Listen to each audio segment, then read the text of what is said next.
everybody, Keyforge Corner here, and today we're talking about power and power counter. What's the difference? And it's pretty interesting. So honestly, it's the simplest thing ever. When a card says gains +2 power, it just gains +2 power. If the card says gains +2 power counters, well, that means you put power counters on the card, and this way it gets boosted. The difference, honestly, the only difference we have right now is that with cards like the new Brobnar upgrade, during the end of your turn, it takes 1 power counter off. This does not affect boosts from, power boosts, only from power counter boosts. Because power counters are obviously signified by power counters. But when it comes to, just general power boosts, that's something you have to remember.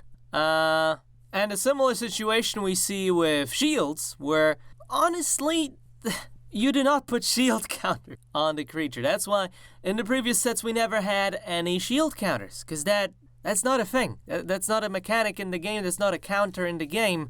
It is, however, nice to be able to see it visually, because otherwise players could just easily forget about us, and this has happened to me multiple times. However, in the way Keyforge works right now, you do not actually put power counters on a creature if it just boosts its power. You only put power counters on a creature when it adds power counters on itself. That's how this works. So in this situation, in this picture right here, technically putting the power counters on the creature is wrong, but at the same time, as long as both players are okay with it, I don't see the problem, because as I said before, obviously, it's just there to represent if the creature's stronger or not. That's one of the problems I really see with Keyforge, where why even put it as 2 separate things? Just make everything about power counters. Like obviously people are gonna forget, and if you already had power counters anyway in the first set, why not just make any power boost power counter adage? Also, if they had shield counters as a mechanic from the beginning,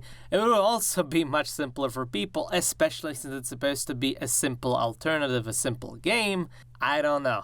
Keyforge seems to have a lot of these small problems, which just, it's still a good game, but it could always be better. At least that's my opinion, obviously. Anyway, I just wanted to discuss this little thing, this little Reddit post I found. What do you guys think about this? Share your thoughts in the comments below. Let's discuss.